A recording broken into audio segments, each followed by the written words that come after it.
নমস্কার ভিউয়ার্স, নিরামিষ দিনে অতি সহজেই কিন্তু আচারি কুমড়ো রেসিপিটা ঘরে বানিয়ে নিতে পারেন।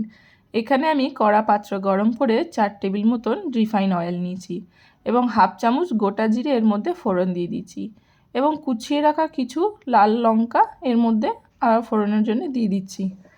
ভালোভাবে হালকা নেড়েচেড়ে লাল হয়ে গেলে আমি এখানে 2টো টমেটো এবং আধখানা সামান্য পরিমাণ এক টুকরো আদা একসঙ্গে পেস্ট করে রেখেছি। পেস্টটা এর মধ্যে আমি অ্যাড করে দিচ্ছি। টমেটোটাকে ভালো করে মিডিয়াম টু লো ফ্লেমে ভালো করে কুক করে নিতে হবে, যাতে এর মধ্যে জলটা শুকনো হয়ে যায়। এখানে 1 চামচ লঙ্কার গুঁড়ো, হলুদের গুঁড়ো, 1 চামচ ধনের গুঁড়ো ব্যবহার করছি মশলা। কিছু পরিমাণ জল এর মধ্যে আমি অ্যাড করে দিচ্ছি। দিয়ে ভালোভাবে এটাকে কষিয়ে নেব। ভালো করে কষিয়ে এর মধ্যে সম্পূর্ণ জলটাকে শুকনো করে নিতে হবে। জল থাকলে কিন্তু আচারি মশলার টেস্ট আসবে না। এরকম ঠিক শুকনো হয়ে গেলেই মশলাটা দেখো আমি তুলে দেখাচ্ছি। ঠিক এই পজিশনে থাকলে তখন আগে থেকে সেদ্ধ করে রাখা কাঁচা কুমড়ো, আলু এর মধ্যে আমি অ্যাড করে দিচ্ছি।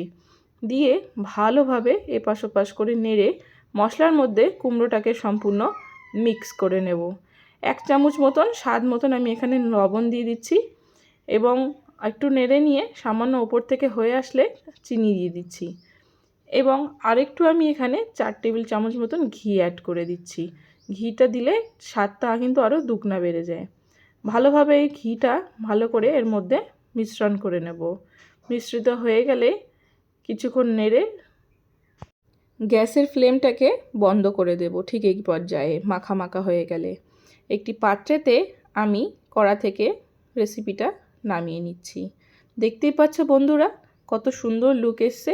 খেতে কিন্তু ভাত, রুটি, লুচি সমস্ত কিছুর সঙ্গে দুর্দান্ত লাগে।